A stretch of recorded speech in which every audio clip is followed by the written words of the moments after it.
Shalom, shalom. This is the brother. I'm one coming to you with another lesson, all through the spirit, power, and name of Yahweh, Bahashem Yahweh Shai. Give all praises, honor, and glory to Yahweh, Bahashem Yahweh Shai, Bahashem Rakah HaKadosh.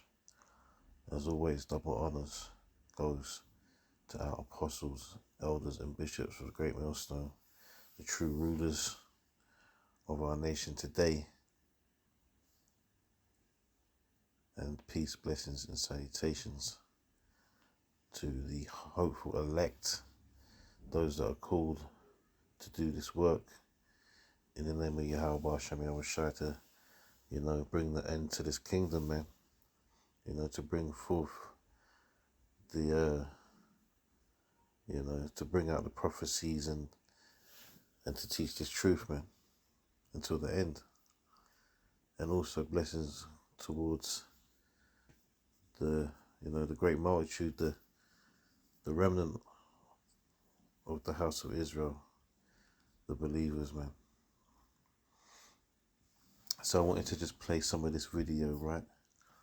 Because this is a typical example of an Edomite who just cannot help show his disdain for our people, man. And his pride over us. You give them enough rope, they'll hang themselves, man. They love to, they really get on their high horses when it comes to talking about, so-called racism and slavery and colonialism and all these things that they're guilty of. All right. So I'm going to play this video, right? And bear in mind, this man is a nobody talking to a sovereign president, man. A premier of a country. Like, this man couldn't talk to Joe Biden like this. He couldn't talk to Vladimir Putin like this. Emmanuel Macron. Even that simp Justin Trudeau of Canada, he couldn't talk to them like this. And he wouldn't dare. So let's play this anyway. And then I'm going to get into some scriptures, man.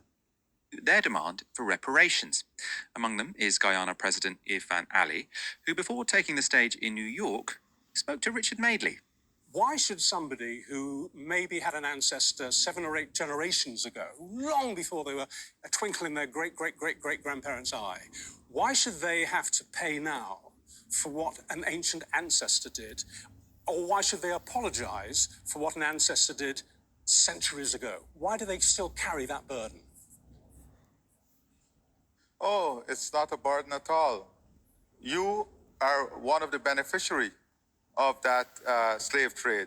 So this is not a burden. You should be concerned and you should pay, because you today are still benefiting from the greatest indignity to a human being, and that is the slave trade. And not only did you benefit during the slave trade and your country developed, but look at what it caused the developing world. During slavery, resources was used to build your country, build up your capacity. You were able to then become competitive. You were able to invest in mechanization, and developing countries like ours were left behind. So you should be very concerned, because you are a prime beneficiary of the exploits of slavery. I think that was very well put. The idea why this isn't just about our ancestors is essentially because in the West, or countries which participated in the slave trade, we are still benefiting to some degree from the slave trade, because that's one of the reasons why Western countries ended up getting rich. And it's also one of the reasons why some countries in the global South remain rather poor, right? So it's not just an issue from the past, it's also an issue in the present, which is why the demand for reparations is fairly strong. I think there's a very strong moral case for it, politically rather difficult to make happen, but there's undeniably an incredibly strong moral case for it. There was a moment, though, in this interview that really got Richard Madeley riled up. And that was the idea, not that we'd transfer money to countries in the global South, but that Britain's royal family might be involved in any reparations deal. One of the points you're going to be making today is about our royal family. And you feel that it's not just about the finances involved here in terms of reparations for slavery, it's about the gestures. And you think that the British royal family should make a big gesture, don't you? What do you mean? Hand over a palace to your country? Well, no, we don't want the British to hand over a palace that we built. You know, if you go into many of the palaces in Britain, you will see the lovely green heartwood from Guyana.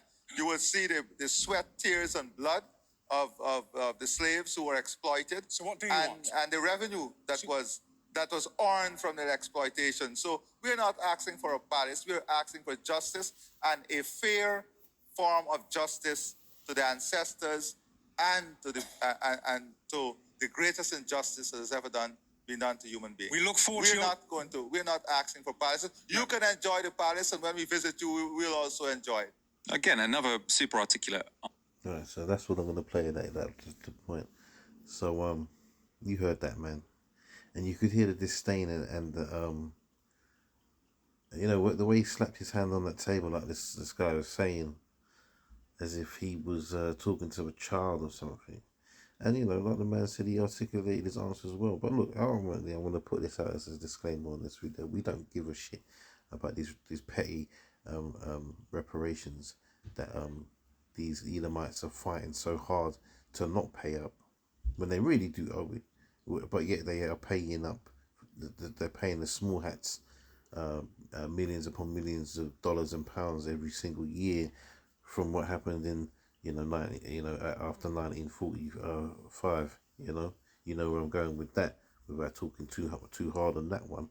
But these people, this just goes back to that hatred that they have of us, man. But look, ultimately, like I said, we don't want that, man, because we want everything, and we want blood, man.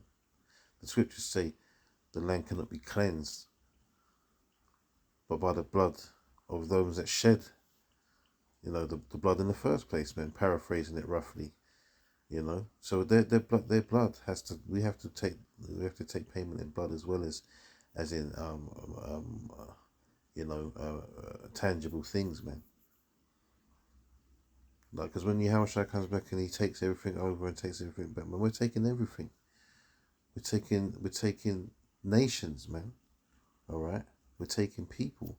Right, they're going into subjection, and obviously we're not going to do it like they did it, man. That's why there's a thing that's called chattel slavery, man. That's the way they did it. They always want us to try and talk as if everybody else has done the same thing when they haven't.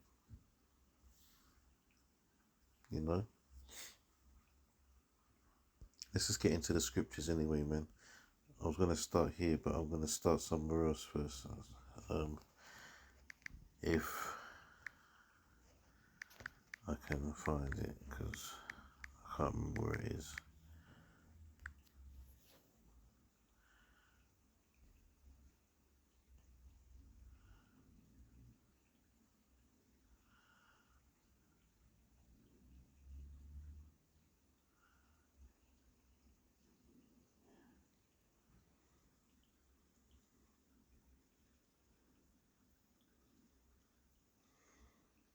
Right, so this kind of makes the point. I'm not sure if this was the one I wanted, but it makes the point, right? So this is Deuteronomy 5 and 9. It says, "Thou shalt not bow down thyself unto them, nor serve them, for the Lord." This is talking about, false image idols, right? "For I, the Lord, am a jealous. For I, the Lord, thy power, am a jealous power, visiting the iniquity of the fathers upon the children unto the third and fourth generation of them that hate me." So that's talking about visiting all the generations, man, of all the nations. All right. And what does that mean? That means that that's talking about the reincarnation, man. That's talking about the reincarnation and coming back in those third and fourth generations. That is the rebirth of yourself coming back, man. So when he's slapping the table, talking about the past, man, they're talking about you. You owe for what you did in the past, man. Right? Because under the sun is where judgment is made, man, on earth. There's no such place as fiery hell, all right? You know what, like what the Christians teach. Okay. So that is why payment must be made. That is why this conversation will never go away until the debt is paid, man. All right. The debt must be paid. But let's go to where I was going to start in the first place. So Daniel 9, I'll start at 8. It says, O Lord, to us belongeth confusion of face, to our kings, to our princes, and to our fathers, because we have sinned against thee. So that's just talking about, basically talking about shame, man. All right. Shame. And to the Lord our power belong mercies and forgiveness, though we have rebelled against him. Right? Neither have we obeyed the voice of the Lord our power to walk in his laws, which he set before us by his servants the prophets. Right? Yea, all Israel have transgressed thy law, even by departing, that they might not obey thy voice. Therefore the curse is poured upon us, and the oath that is written in the law of Moses, the servant of Yahweh, because we have sinned against him. So it's basically just repeating and telling you that there's a reason why we're in this mess, because we've sinned against the Lord, man. All right? Continuously. Right? It says, and he hath confirmed his words which he spake against us and against our judges that judged us, by bringing upon us a great evil. For under the whole heaven hath not been done as hath been done upon Jerusalem. Right? So this is the reason why we went into slavery, right? And why to this day our people are still battling for recompense, which they're never going to get like that. All right? And that's part of the curse, man. You know, what has been dealt upon us, and still have had no justice, man. You know, the curses talk about that lack of justice that we're gonna have, man. You know.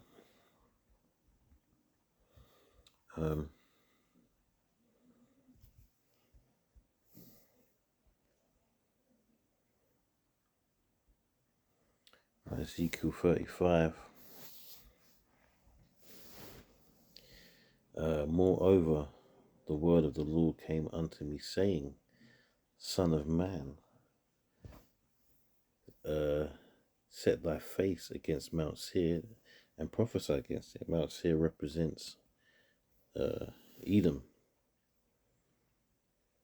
And say unto it, Thus saith the Lord Yahweh, Behold, O Mount Seir, I am against thee, and I will stretch out mine hand against thee, and I will make thee most desolate. I will lay thy cities waste, and thou shalt be desolate, and thou shalt know that I am the Lord. Right? So this is what we're waiting for, man. You know, I came across on TikTok this live that I didn't bother entertaining. First and foremost, because a woman was talking on it, you know, controlling it, claiming that we are not Hebrew Israelites, man. Right? So you got Jakes out there put in complete denial of that. And in the midst of that, they were talking about building their own economies. So these Negroes are just so thick, right? There's a saying we have over in the UK, man. They're as thick as shit, right? Because they still don't get it. They still think they're going to be able to rise up somehow above the people that are already in the power seat with all the power and all the money and all the resources and all the weapons and everything else. And you think people who have nothing are about to economically rise above that? Even when they give you even the likes of Jay-Z and all of that, all these rich black moguls, there still are people above them. All right? They're never in that seat. Even when they sell out, they're never in that seat, man. So we're waiting upon Yahweh B'Shem Yahweh Shai to put us in that power seat, man. All right, there's no uprising. You know, these Negroes walking around, grand rising this, grand rising queen, grand rising king. And you know what? I saw some woman say that's a spell, man. So these Negroes are walking around talking witchcraft to each other, man. Instead of praising Yahweh Shem Shai and getting right with the Lord, man, coming back to the Lord's statutes and commandments and the ways of old, they're trying to manifest their own destiny through witchcraft, man. You know, the scriptures talk about judgment beginning at the house of Jacob, man. So these people are on the list. So it says, and say unto it, thus saith the Lord Yahweh, behold, O Mount Seir, I am against thee, and I will stretch out mine hand against thee, and I will make thee most desolate. I will lay thy cities waste, and thou shalt be desolate, and thou shalt know that I am the Lord Yahweh.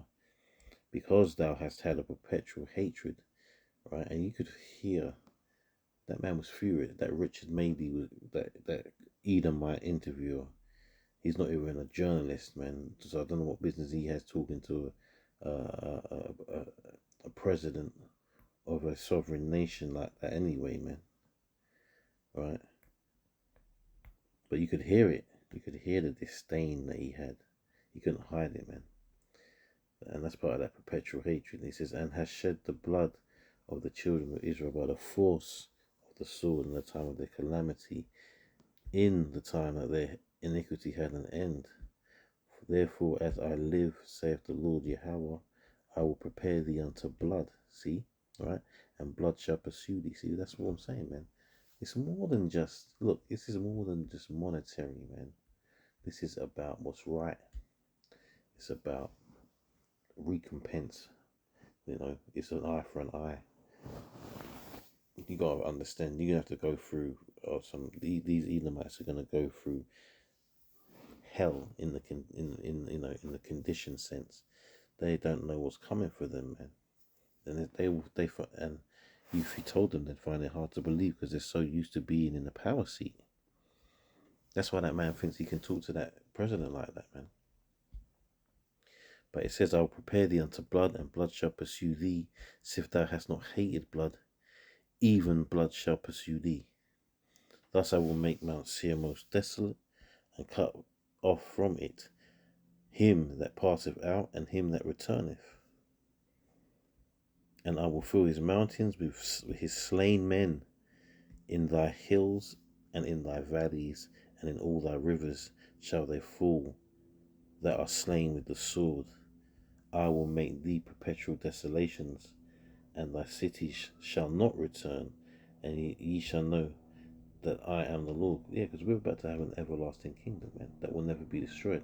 So that once these Edomites go down, man, they're going to have to sit there for a very long time watching us kick their asses, and watching us be in the power seat, and watching us do it in the correct manner, in righteousness, man. They're going to see what true good is.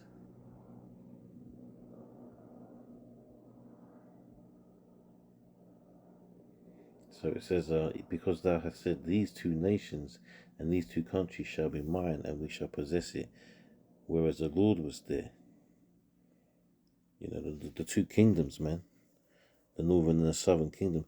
Therefore, as I live, saith the Lord Yahweh, I will even do according to thine anger, and according to thine envy which thou hast used out of thy hatred against them, and I will make myself known among them when I have judged thee. Yeah, man. Everybody in the world and the planet is going to know that these people who they were treading on, killing and, destroying, are backed by the Creator. Right? And thou shalt know that I am the Lord, and that I have heard all thy blasphemies which thou hast spoken against the mountains of Israel, saying, they are laid desolate, they are given us to consume. And that's how they feel about us, man. They tread upon us, man. They think they own us. You know, we can't, anything that we do, and they got to be involved in it, man. We can't move without their say so. Verse 13 says, thus with your mouth ye have boasted against me, and have multiplied your words against me. I have heard them. The Lord's got them, man. You know, they've been recorded.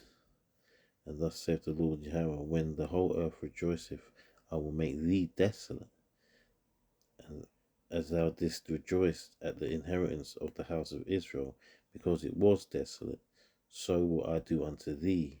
Thou shalt be desolate, O Mount Seir, and all Idumea, even all of it, and they shall know that I am the Lord. So, big things are coming, man. And I just want to, before I close this, I just want to get a little piece out of Psalm chapter, the 2nd chapter.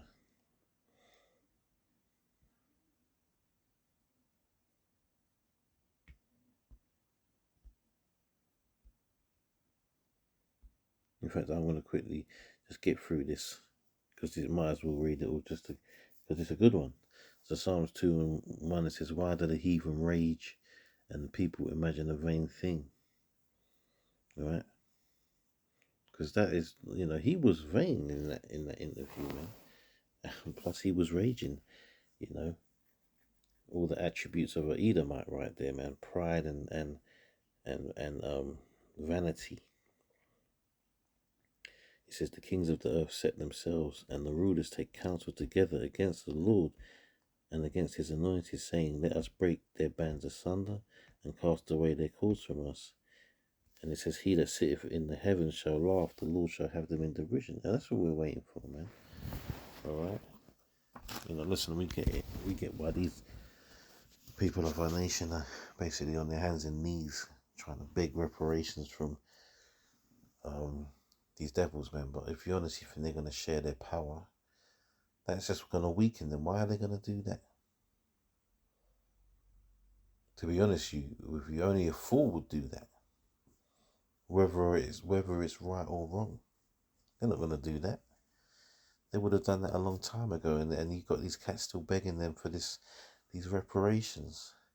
All the money in the world is not going to put you in power. Esau prints the money.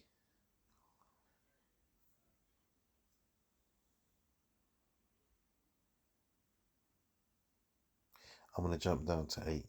It says, "Ask of me," and this is a good point, "and I shall give thee the heathen for thine inheritance, and the uttermost parts of the earth for thy possession." So that's number one. So he will give us everything, man, including the heathen and the earth. It says, "Thou shalt break them with a rod of iron, thou shalt dash them in pieces like a potter's vessel." That's what we want. You can take your reparations and shove it, stick it where the sun don't shine, man. We want to see blood. Yeah, we want to see you. We want to see you in fetters of iron, man. All right, where you should be, beneath us. And that's talking to you, so-called white people. You are the Edomites, and you got a lot to pay for, man. And it's coming home to roost now. That's why everyone's talking about you this way, and you're getting upset and trying this so-called reverse racism bullshit. You're getting called out for your wickedness, man. You think you was going to get away with it forever, and that was your first mistake. Anyway, that's it on that. All willing. Yeah, this is edifying.